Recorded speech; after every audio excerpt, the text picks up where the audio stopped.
मैं गया। ब्रेक के बाद एक बार फिर आपका स्वागत है। आप देख रहे हैं खास खबर और हम चर्चा कर रहे हैं उत्तर प्रदेश के चुनाव की। जैसे जैसे मतदान की तारीखें नजदीक आती जा रही हैं, वैसे ही विवादित बयान, नेताओं का बड़बोलापन, अपने अपने दावे, दूसरे की कमियां सामने गिनाई जा रही हैं। चले राजीव अरोड़ा साहब, मैं आपसे मुखातिब हूंगा जी। बीजेपी के पास में इस वक्त बीजेपी को कटघरे में खड़ा किया जा रहा है कि आपके पास में मुख्यमंत्री का कोई कैंडिडेट नहीं है। देखिए, राजनीतिक दलों का अपना अपना एक एजेंडा हो गया। अगर जहां आपके मन मुताबिक अगर कोई ठीक है, जनता के बीच स्वरूप स्वीकार योग्य अगर कोई फेस है, तो आपको लोग कह देते हैं कि बिल्कुल मुख्यमंत्री का कैंडिडेट हमारा ये है, और अगर नहीं है तो हमारे यहां परंपरा ही नहीं है, विधायक दल का नेता तय करेगा। आपकी हो चाहे बीजेपी हो, किसी की भी स्थिति हो। तो क्या वास्तव में बीजेपी का ये तो इंटरनल मामला भी है, लेकिन क्या एक इश्यू बनाया जा सकता है ये कि मुख्यमंत्री का फेस ही नहीं है? क्यों अखिलेश भी लगातार ये बात कर रहे हैं, राहुल गांधी ने भी बात की, आज मायावती ने भी ये बात कही है। देखिए, क्या ये फ्लिप फ्लॉप की जो पॉलिटिक्स है ना, वो गलत है। क्योंकि चाल चेहरा चरित्र वाली पार्टी बताते थे इनको, कहीं पे तो मुख्यमंत्री डिक्लेयर करते हैं, कहीं पे डिक्लेयर नहीं करते। जैसे नोटबंदी हुई उसके बाद के अंदर छोटे चुनाव हुए गुजरात में, महाराष्ट्र के अंदर, अमित शाह जी ने आगे बढ़ के किया कि नोटबंदी के ऊपर लोगों का रेफरेंडम है, ये उन्होंने उनको समर्थन दिया है। अब यूपी के चुनाव में, पंजाब के चुनाव में हारेंगे तो क्या मानेंगे क्या कि नोटबंदी को इस देश की ज्यादातर बहुसंख्यक जनता ने रिजेक्ट कर दिया है? तो मेरे ख्याल तब एक दूसरी बात लेके आ जाएंगे। इतने बड़े दल को जो कि इस वक्त देश के अंदर राज कर रहा है, जिसका देश ने प्रधानमंत्री दे रखा है, उनको अपनी बात के अंदर एक संयम होना चाहिए, उनके अध्यक्ष में संयम होना चाहिए।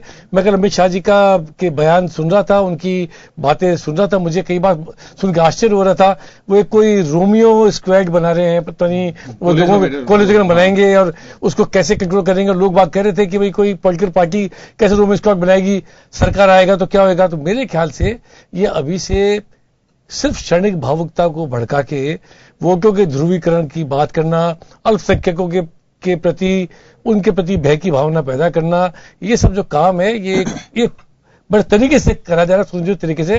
और आश्चर्य होता है जब हमारे देश के प्रधानमंत्री इस तरीके की बात बोलते हैं, इस तरीके की वहां पे भाषण देते हैं, बताते हैं कि तूफान से उड़ जाएंगे, इसे पकड़ लिया किसी ने, खुद पीडीपी के साथ समझौता करते हैं और यहाँ पे दूसरों के समझौते के बारे में बातचीत करते हैं। तो मेरे ख्याल से उनको पहले अपने बारे में सोचना चाहिए इस तरह के बयान देने से पहले।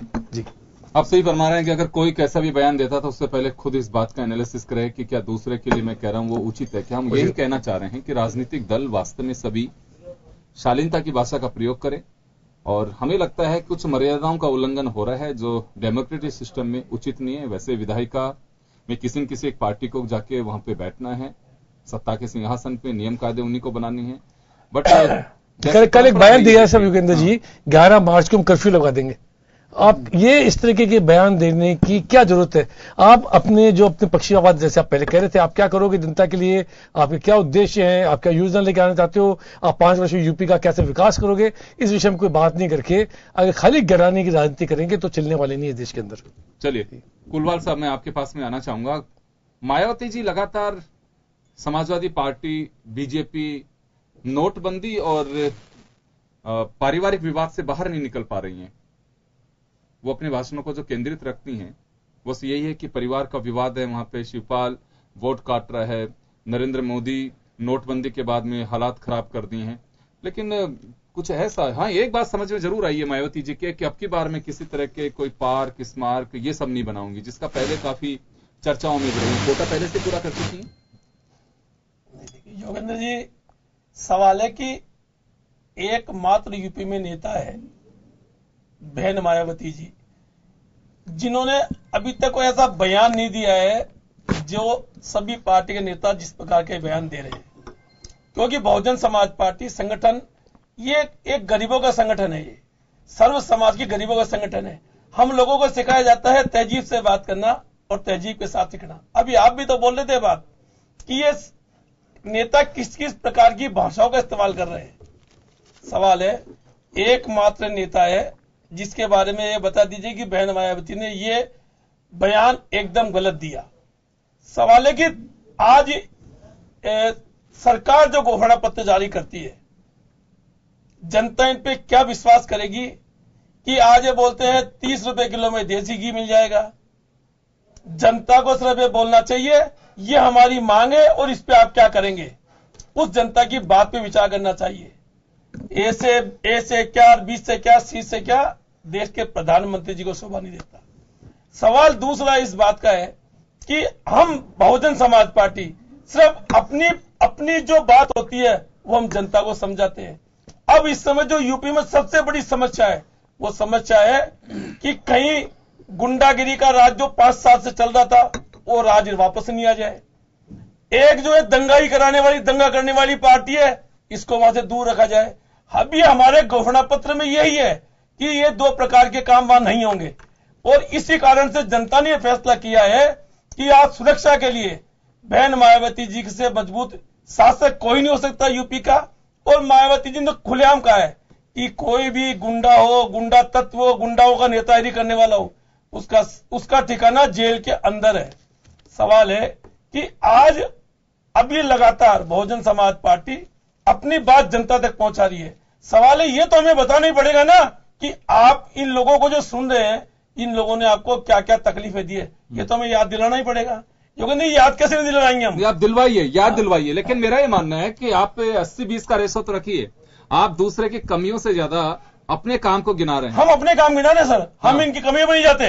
आज उत्तर प्रदेश की जनता ये जानती है कि बहन मायावती उत्तर प्रदेश की मुख्यमंत्री बनेगी तो वहां दंगा नहीं हो सकता है। वहां जो गुंडा राज जो 5 साल से चल रहा था वो राज अब दोबारा नहीं आ जाए। इसी का तो संघर्ष कर रहे हैं हम किसके लिए संघर्ष कर रहे हैं? हम सर्व समाज के गरीबों के लिए संघर्ष कर रहे हैं, हम वहां के व्यापारियों के लिए संघर्ष कर रहे हैं। ये लोग किसके लिए संघर्ष नहीं, ये अपने आप के लिए संघर्ष कर रहे हैं। हाँ। ये चाहते हैं कैसे भी हमारा राज आ जाए, राज किसी प्रकार से भी आ जाए, इनको सिर्फ राज से मतलब है। ये अपनी बात को छुपाने के लिए 5.25 साल तक गुंडागिरी करने वाला आदमी आज 3 महीने विकास पुरुष बन गया। ये कौन सी साजिश थी? ये पारिवारिक साजिश नहीं तो क्या है? आज हर दिन एक टीवी में आने के लिए इन्होंने किस ढंग का बवंडर मचाया। बेटा बाप से अलग, बाप से बेटा अलग, चाचा चाची से अलग। ये चाहते क्या है? इन्होंने जनता को गुमराह किया है। और जहां कांग्रेस है, कांग्रेस का तो अस्तित्व नहीं था। कांग्रेस तो अपना अस्तित्व बचाने के लिए वो गठबंधन का इंतजार कर रही थी, तो कांग्रेस को तो सत्ता के साथ गठबंधन करना था। गुलवार साहब, लेकिन कांग्रेस की स्मार्टनेस नहीं है, उसने अपने आप को समय के साथ डालने की कोशिश की। बिहार में जब लगा कि हम ऐसे ताल ठोकेंगे, राष्ट्रीय पार्टी के नाम पे सभी सीटों पे लड़ेंगे तो हमारा सुपड़ा साफ होगा, ऐसे ही उन्होंने अपनी स्थिति पहचानी, अपनी कमजोरी को समझने की कोशिश की। सही समय पे सही स्ट्रोक खेलने के लिए अगर अपनी कमजोरी को पकड़ने की कोई कोशिश करता है, फेलियर पॉइंट्स मेरे क्या, अगर वो आइडेंटिफाई करके अपनी कमजोरी को दूर करने की कोशिश करे तो इसको स्मार्टनेस कांग्रेस की नहीं कहेंगे। फेलियर कैसे हुआ ये? नहीं, मैं क्या बोल रहा हूं योगेंद्र जी, कांग्रेस एक राष्ट्रीय पार्टी है। हाँ। ठीक है, भारतीय जनता पार्टी भी तेलुगु देश आंध्र प्रदेश में मिली हुई है, ऐसा नहीं है, संगठन ये बड़े मिले हुए हैं। पर सवाल इस बात का है कि कांग्रेस जो खाट यात्रा चली थी, उस खाट यात्रा में राहुल भाई ने क्या कहा, और आज राहुल गांधी जी उस आदमी के साथ बैठ के कंधे से कंधा लगा के बोलते हैं ये विकास पुरुष है। तो ये थोड़ा सोचने का है। जनता ये सोचती है कि ये नेता किस समय अपने स्वार्थ के लिए क्या बोलते हैं और स्वार्थ के बाद अपने ये भाषा क्या बोलते हैं। सवाल है, बहन मायावती जी ये तो बता रही है कि ये लोग क्या है, ये क्या करना चाहते हैं। ये सिर्फ सत्ता के लिए किसी हद तक गिर सकते हैं, पर बहुजन समाज पार्टी का काम सत्ता हासिल तो करना है ही है। ये सब पार्टी चाहे सत्ता हासिल हो, मगर बहुजन समाज पार्टी सर्व समाज के गरीब, ब्राह्मण, बनिया, सब समाज 36 कौमों को साथ लेकर चलने वाली पार्टी है। इसी कारण से इन सब लोगों को तकलीफ है और ये सब मिलके मायावती को अकेले घेरने की कोशिश करते हैं, पर मायावती बहुत मजबूत है। लेकिन मेरा एक सवाल है, एक आप लोग मैनिफेस्टो क्यों नहीं लेके आते हैं ताकि लोगों को पता लग जाए? ऐसा तो नहीं एक बाउंडेड डॉक्यूमेंट हो जाएगा वो?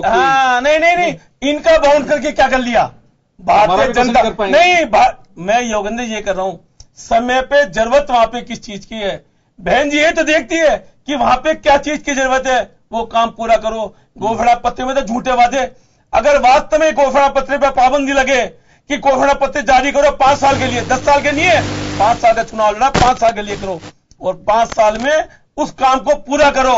ये न भारतीय जनता पार्टी ने किया, न सपा ने किया, न बीजेपी ने किया, कोई पार्टियां ये झूठा घोषणा पत्र। बहन जी इसी का तो विरोध करती है कि घोषणा पत्र जारी नहीं, वक्त के आधार पर जो प्रदेश की जिस चीज की डिमांड है उसको विकास को उसी को, इसलिए तो जनता मानती है कि ये विकास मतलब लेडी है, जो लोहा लेडी है, एकदम आयरन मजबूत लेडी है, है। आयरन लेडी है, वो आज वहां की जनता ये तो मानती है। हम पे कितने दबाव आए, कितनी बार बहन मायावती को दबाया गया, सुप्रीम कोर्ट, सीबीआई, मगर बहन मायावती क्योंकि निष्ठा और ईमानदार है, इसलिए उनका कोई कुछ नहीं बिगाड़ सका। और आज भी हम सब जगह से इस बारे में गरीबों की मसीहा के रूप में वहां की जनता देख रही है। चलिए, आप बीच में कुछ कह रहे थे यादव साहब। मैं योगेंद्र जी, पुलवाल जी जो बात कर रहे हैं ना कि मायावती जी बहुत ईमानदार लोगों की पार्टी है। अभी अंसारी बंधुओं को लिया, जिनके ऊपर मुकदमे चल रहे हैं मर्डर के, उनको लिया, पूरे परिवार को लिया और सबको टिकट बांट दी। मायावती जी इस समय इतनी भयभीत है, उनको ये लग रहा है कितने लोगों को टिकट दिया यादव साहब? तीनों परिवार के तीनों सदस्यों को टिकट दे दिया। जेल में कौन बंद है? जिसने अपराध किया, अपराधी को टिकट दिया हमने? जेल में हमने अपराधी को टिकट नहीं दिया। आप बात एकदम सुनिए। गलत प्ले कर रहे हो। गुलवाल जी, नहीं, बात सुन- और गुलवाल कब जी- तक वो आपको साथ आ रहे इनका थे, ये प्रॉब्लम कहना- नहीं थी। कुलवाल जी इनका मेरी ये बात कहना सुन लीजिए। इनका ये कहना गुंडागिरी करने वाला एक आदमी था। कुलवाल जी आपको कौन पड़ा है? कुलवाल जी का एक कहना है कि अपराधी परिवार जो है, थोड़ी वो गुंडा उनका। सजा भुगत रहा है, पूरे परिवार को सजा परिवार क्यों थोड़ी दी? गुंडा है। इनके खिलाफ भी मुकदमे हैं, मर्डर के मुकदमे हैं। किस नेता के खिलाफ नहीं है? और- उसका नाम बता दो। मायावती जी ने उस दिन जब अजय रामगोपाल जी के खिलाफ भी जांच चल रही है, आप कैसे बोल रहे हो? एक मिनट सुनिए कुलवाल जी, कूल रहिए नहीं, बिल्कुल हम बोले सर, आप बेफिक्र रहिए। चाय पीजिए, कूल नहीं, रहिए। नहीं, बिल्कुल ये देखिए, मायावती जी ने 3 सदस्य परिवार के कितनी भयभीत है। आज चुनाव में वो बिल्कुल ये लग रही है कि मैं पिछड़ गई। तो 3 जिनको कोई पार्टियां स्वीकार नहीं कर रही थी, कहीं उनका अस्तित्व नहीं बन रहा था, उन तीनों परिवार के तीनों सदस्यों को सिर्फ इसलिए कि मेरे एक संप्रदाय विशेष के लोगों में पहचान बने, उनको मैं थोड़ा सा आकर्षित कर सकूं, उनके वोट ले सकूं। और दूसरा, मायावती जी बार बार कहती है कि एजेंडा भविष्य की, हर आदमी योजना बनाता है और भविष्य का एजेंट, ये जो घोषणा पत्र होता है, अगर ये नहीं बनाएंगे तो भविष्य में कैसे प्लानिंग होगी? कभी प्लानिंग बगैर कोई काम हुआ है क्या? सुबह उठते हैं तो शाम तक की प्लानिंग करनी पड़ती है। मायावती जी कहां भाषण देगी, कहां, क्यों प्लानिंग करती है? जहां से फोन आए वहां चली जाएगी। जबरदस्ती क्यों सुबह से शाम तक? क्योंकि हमें चुनाव आयोग के आदेश की पालना मानते हैं। एक मिनट, हम एक चुनाव मिनट, आयोग जो सुनिए। कहता है ना, उसी के ऊपर चलते हैं। सुनिए, सवाल है, आप बोलो, खुद शिवपाल जी यादव ने तो इन बंधुओं को लिया था पार्टी में, तब इनके घर में पंगा चला।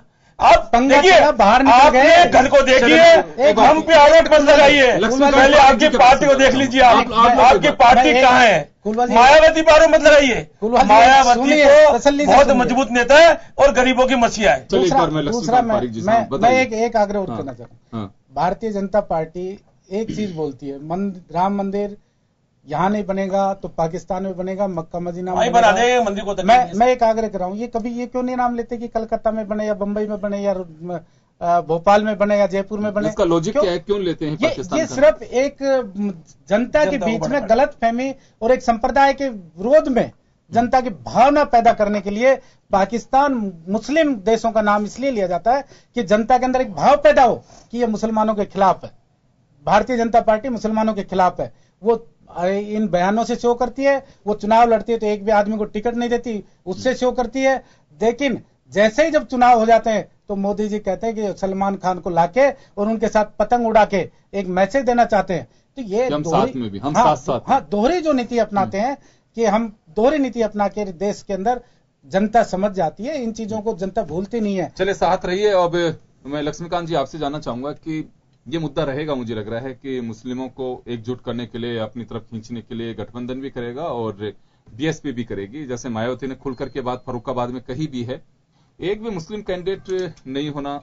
3 तलाक का मुद्दा रविशंकर प्रसाद कह रहे हैं कि 3 तलाक इलेक्शन के बाद में आएगा, और राम मंदिर कहा भी है।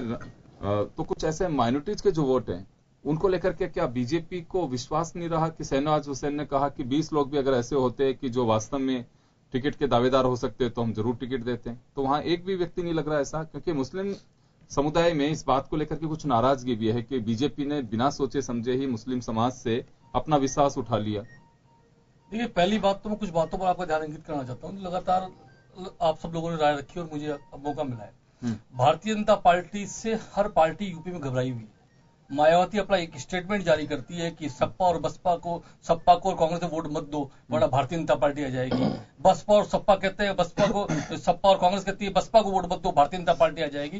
तो भारतीय जनता पार्टी की वहां पर लहर चली हुई है, उस लहर से सब लोग घबराए हुए हैं, बौखलाहट में है। जी। फिर यूपी के मुख्यमंत्री की जब बात करते हैं तो आज जब बड़ी स्पष्टता से कहता हूं कि शीला दीक्षित को मुख्यमंत्री प्रोजेक्ट करके आज अखिलेश यादव के नाम पर जय जयकार के नारे लगाने वाली कांग्रेस को आज यूपी में स्वर्ग नजर आने लग गया और खाट यात्रा के समय यूपी के अंदर विकास अवरुद्ध था, लाइटें गई हुई थी। क्या इस बात को कांग्रेस भूल गई है? आज युग पुरुष और विकास पुरुष के रूप में अखिलेश यादव का नाम लेकर जय जयकार कर रही है एक क्षेत्रीय पार्टी बनती जा रही कांग्रेस। क्या कांग्रेस मुक्त भारत इसी तरह राहुल गांधी खत्म करने के ऊपर प्रेरित हैं? तो निश्चित रूप से मैं मानता हूं कि यूपी के अंदर जिस तरह पिछलग्गू बनकर कांग्रेस चल रही, कांग्रेस सपा की चल रही है, तो वह पहले तय करे कि उसने क्यों शीला दीक्षित को मुख्यमंत्री बताया और फिर क्यों उनको विड्रॉ किया और क्यों कांग्रेस की स्थिति आज ये हो गई कि पिछलग्गू होकर घूम रही है। पहली बात। दूसरी बात, सपा तय करे कि उनका नेता आने वाले समय में मुलायम सिंह यादव, अखिलेश यादव होंगे। और फिर आज एक बात और भी तय कर लें सब लोग मिलकर के कि यदि कभी राष्ट्रीय पार्टी का चुनाव होगा तो राहुल गांधी को नाम प्रोजेक्ट करेंगे प्राइम मिनिस्टर पद के लिए या मुलायम सिंह यादव, अखिलेश यादव का तय करेंगे। ये सब चीजें भी ये लोग तय कर ले। जहां तक बात करते हैं यूपी के विकास की बात करते हैं हम लगातार, तो बात दिखाना देता हूं, यूपी के अंदर चलते हुए सड़क पर चलते हुए जनरेटर और खड्डे उसके विकास यात्रा की हवा निकालने के लिए काफी है। राजस्थान की बात करते हैं, जयपुर में कहीं देखने को नहीं मिलता कि जनरेटर की दुकान पे चल रहा हो 24 घंटे से आधे घंटे लाइट कहीं गई हो। लेकिन लखनऊ की स्थिति की बात करेंगे तो लखनऊ की सड़कों पर चलते जनरेटर इस बात को इंगित करते हैं यूपी की लाइट की स्थिति क्या है। लगातार आप चर्चा करते हैं तो यूपी गांव की स्थिति की बदहाल स्थिति, प्रधानमंत्री सड़क योजना के बाद में सड़कें नहीं बनना इस बात को इंगित करता है कि अखिलेश सरकार ने क्या विकास के काम वहां पर किए हैं। अब आते हैं हम, आप एक एजेंडा मेरे सामने रखा 3 तलाक का। 3 तलाक के मुद्दे पर क्या कांग्रेस और बाकी पार्टियां क्या कहना चाहती बताएं, या 3 तलाक के मुद्दे पर एक कह देना चाहते हैं कि नहीं हम 3 तलाक के मुद्दे पर सहमत हैं? एक जस्ट प्रश्न आपके सामने छोड़ता हूं, आप बात करें। क्या आप मुस्लिमों को हितैषी, महिलाओं के पुरुष मुस्लिमों की हितैषी हैं? आप उन महिलाएं उस आदि आबादी की हितैषी नहीं है जो याचनापूर्ण जीवन जीने को उतारू हैं? और फिर जिस युग पुरुष की आप बात करते हैं आपके राजीव गांधी की, वह सबसे ज्यादा इस मुस्लिम महिलाओं के लिए, जो मुस्लिम महिलाओं की स्थिति खराब है उसके सबसे ज्यादा कोई आदमी कटकर खड़ा करता हूं तो राजीव गांधी करता हूं। जैसे शाहबानो प्रकरण के अंदर सुप्रीम कोर्ट ने निर्णय को बदलकर कुछ चंद रुपयों में एक महिला का तलाक करवाने जैसा निर्णय सुप्रीम कोर्ट ने, और 425 के जो उनका बहुत बड़ा बहुमत था उसके आधार पर उन्होंने फैसला करवा दिया। और आज मुस्लिम महिलाओं की दशा खराब होने का सबसे बड़ा कोई कारण है तो राजीव गांधी की वह निर्णय जो उन्होंने उस समय तात्कालिक संसद करवा लिया था, वह निर्णय है। अब आप सब लोग तय कर ले, क्या आधी आबादी जो पुरुष है क्या वही मुस्लिम है, और वह आधी आबादी जो महिला है क्या वह मुस्लिम नहीं है? ये तय करना है बाकी पार्टी को। आप स्पष्टता से कहें कि आप 3 तलाक के साथ खड़े हैं। हम कहते हैं हम 3 तलाक के साथ नहीं है, 3 तलाक गलत है। हम इस भारतीय जनता पार्टी इस बात कहती है और यूपी चुनाव के बाद हम इस बारे में निर्णय करें। रविशंकर प्रसाद बड़े स्पष्ट शब्दों में कहा है, क्या महिलाओं को, मुस्लिम महिलाओं को सम्मान से जीने का अधिकार नहीं है? एक प्रश्न छोड़ता हूं आप सबके सामने, सब दलों के सामने, इस पर बताएं कि आप क्या कहना चाहते हैं। चलिए, सवाल योगेंद्र जी इस बात का है, हाँ। सवाल मैंने भी बात की, सवाल है ये इन्होंने जो 2.5 साल दिल्ली में राज किया, ये उसकी उपलब्धि क्यों नहीं बताना चाहते? कांग्रेस ने पूरे काम किए थे, दिल्ली का कांग्रेस हो गई, क्या दिल्ली का कांग्रेस हो गई? दिल्ली का गुमराह करके जनता को दिल्ली का क्या बताया? प्रधानमंत्री यूपी के मुद्दे नहीं होंगे, दिल्ली के मुद्दे होंगे, वोट बोल के मुसलमानों को बांट के कुछ नहीं कर सकते हो आपने तो आपकी हिंदू को बात किया, आप तो हिंदू को बात, आप 30 सितंबर में जाने वाले हो, कोई बात नहीं कर रहा है, आप राखी बांध के बहन की मानते हो, आपकी पार्टी तो वो है, आप किस मुंह से बोल रहे हो? आपकी पार्टी की नेता को डाक बाहर निकालने वाली पार्टी हमारे कार्यकर्ताओं ने आपकी पार्टी के नेता को मुलायम से छुड़वाया, वह पार्टी हमारी है। आपकी पार्टी कौन सी पार्टी हमारी है? यादव जी में आप एक बार रुकना। हाँ जी, मैं एक आग्रह करूं कि ये देखिए, अभी पारिक साहब जो बता रहे थे, आप कह रहे हैं कि ये यूपी का चुनाव है इसलिए यूपी की बात करेंगे। क्या मुसलमान यूपी में, ये भारत में नहीं है? 50% महिलाएं क्या भारत में नहीं है मुसलमानों की, या यूपी में ही? निर्णय करेंगे सुनिए। और सुप्रीम कोर्ट में जितने भी 3 तलाक के मुकदमे जाते हैं, सुप्रीम कोर्ट से बड़े हैं क्या ये? सुप्रीम कोर्ट ने 3 तलाक के सारे मुकदमों को खारिज किया है। एक भी मुकदमा सुप्रीम कोर्ट का ऐसा नहीं है कि जिसके अंदर 3 तलाक की बात गई और उसको उन्होंने खारिज नहीं किया हो। तो ये सुप्रीम कोर्ट से बड़े बनना चाहते हैं क्या? देश की न्याय व्यवस्था को खंडित करना चाहते हैं क्या? 3 तलाक की बात करके देश में भ्रम पैदा करने के अलावा इनका कोई मकसद नहीं है। कितने % तो 3 तलाक होते हैं, इनको पता है क्या? पॉइंट भ्रम की स्थिति कैसे होगी? भ्रम की स्थिति इसीलिए है कि 3 तलाक के जो जितने ये मुकदमे बता के जितना इसको हाईलाइट कर रहे हैं, 0.033 के आसपास यहां पे इनका वो चलता है 3 तलाक का रेयर चांसेज में एक आध मुकदमा होता है, और उसमें सारे जाके सुप्रीम कोर्ट के अंदर वो खारिज होते हैं। सुप्रीम कोर्ट के अंदर मेंटेनेंस इनको मिलता है, मुस्लिम लॉ वहां लागू नहीं होता। 125(3) के अंदर मुस्लिम महिलाओं को मेंटेनेंस मिलता है, वो मेंटेनेंस 125(3) में लेने के आज भी अधिकार है। डोमेस्टिक वायलेंस जो भारतीय उसमें बना हुआ है, डोमेस्टिक वायलेंस में मेंटेनेंस मुस्लिम महिलाओं को मिलता है। उसके अंदर अगर उनको कोई तलाक की बात आती है उसका प्रावधान है। क्यों 3 तलाक की बात उठा के देश के अंदर एक भ्रम की स्थिति पैदा कर रही है? आज देश के अंदर अगर इस इश्यू को उठा के ये करें कि हमें इस सड़क को बनाना है, यहाँ फैक्ट्री लगानी है, या मजदूरों को रोजगार देना है, वो बात बहुत ज्यादा बढ़िया है। क्या महिलाओं के आप 3 तलाक के फैसले को मानते हैं या नहीं मानते? कौन मानना है? सुप्रीम कोर्ट नहीं मानता, हम कौन होते हैं? सुप्रीम कोर्ट के निर्णय को बदलने वाले राजीव गांधी संसद में निर्णय बदल दिया, आपसे आप वहां नहीं माने। आप ये बात तय करें कि क्या मुस्लिम आबादी, आधी महिला की जो आबादी है वह मुस्लिम नहीं है? क्या मुस्लिम महिलाओं पर लगातार अत्याचार होते रहे? ये बात सही है? आप इस बात को इंगित करते हैं कि हाँ हम उस अत्याचार के साथ हैं? सुनने का भी बताएं। मैं आधी विषय नहीं बोला, आप पहले बताएं, स्पष्टता से बताएं कि आप इस बारे में क्या कहना चाहते हैं। क्या आप 3 तलाक के साथ खड़े हैं? क्या आप 3 तलाक के मुद्दे पर बिल्कुल सही तरीके के साथ खड़े हैं कि हाँ हम 3 तलाक के साथ हैं? ये स्पष्टता ये बताएं। जवाब सुन लीजिए। देखिए पारिक साहब, जब माननीय सुप्रीम कोर्ट का कोई आदेश आ जाता है तो उसके ऊपर ना तो आपके कहने से कुछ होता है, ना मेरे कहने से। संसद सर्वोपरि है। अरे सुनिए, राजीव गांधी ने शाहबानो पकड़ कर फैसला बदल दिया, ध्यान है आपको? याद होगा तो वकील साहब है, ध्यान होगा आपको। साहबानों का मुकदमा क्या था? मेंटेनेंस का मुकदमा था, जिसमें आज भी कुछ रुपयों के लिए उसको तलाक का जो मुकदमा था, आपको जानकारी आपके पास तो हो गया। तो एडवोकेट जनरल सुनिए, बताइए सरकार को क्यों बदल दिया राजीव गांधी ने निर्णय को? सुनने का कष्ट करें, जिनके साथ आप खड़े हैं, सुनने का कष्ट करें आप। देखिए, सुप्रीम कोर्ट से जो आदेश आ गया, 3 तलाक वहां खारिज होता है। कभी भी कोई भी पार्टी सुप्रीम कोर्ट से ऊपर नहीं जाती। संसद किससे ऊपर है? आप संसद क्या है? जाने का प्रयास कर रहे हो। संसद क्या है? मंदिर सुनिए, आप राम मंदिर का मुद्दा भी ये कहते हो कि हम बनाएंगे, जनता बना देगी।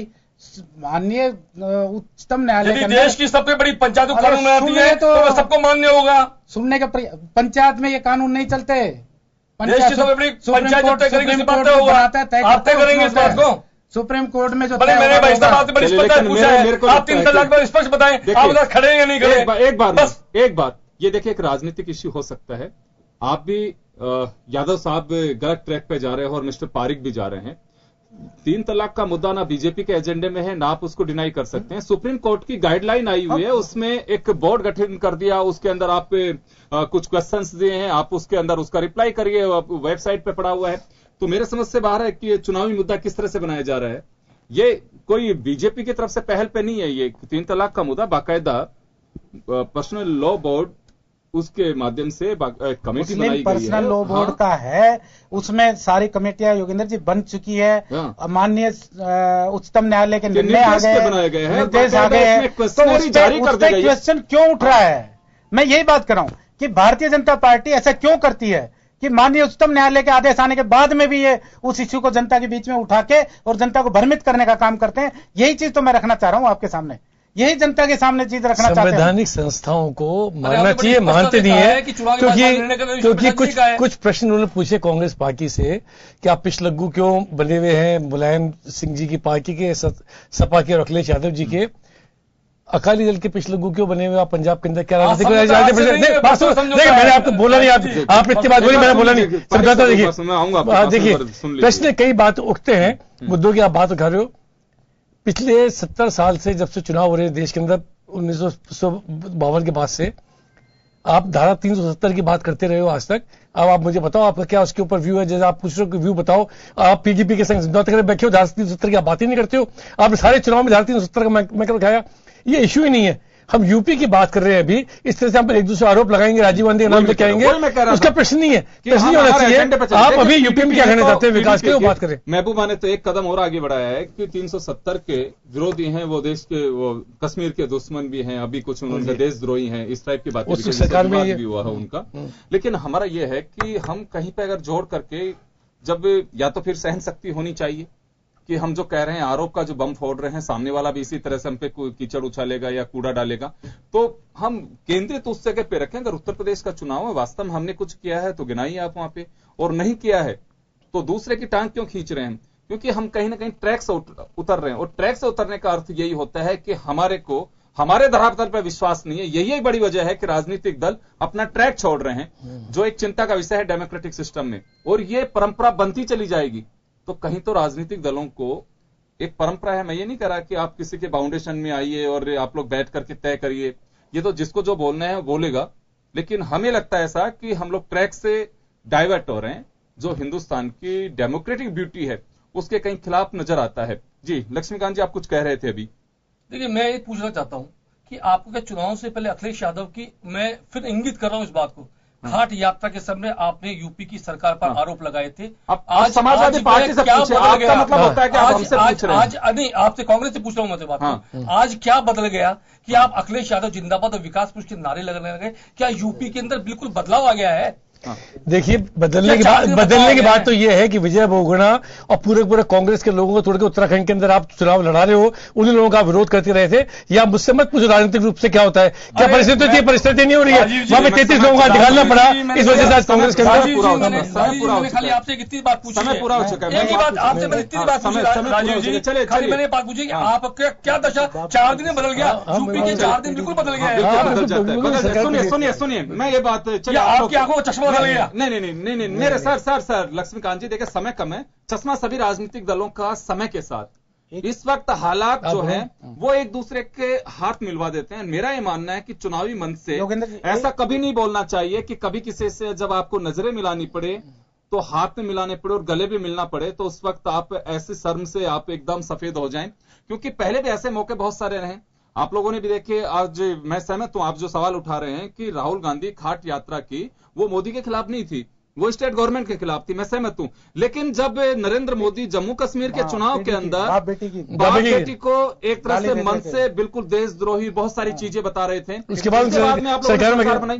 तो देखिए, अभी चाहे कांग्रेस हो, चाहे आप हो, चाहे बीएसपी हो, चाहे समाजवादी पार्टी हो, उस रेखा को मत उल्लंघिए कि समय कहीं उसी की गोद में बैठा दे। समय बड़ा बलवान है। नीतीश कुमार की सरकार बनाई है, बाद में अलग हो गए। डेमोक्रेटिक ब्यूटी है, उसका आप निर्वहन करें और उसकी पालना करें। समय कम है, लेकिन चलिए चुनावी मुद्दे आए दिन हम चर्चा करेंगे, और आप लोग हमारे साथ में जुड़े उसके लिए बहुत बहुत शुक्रिया। दीजिए इजाजत, नमस्कार।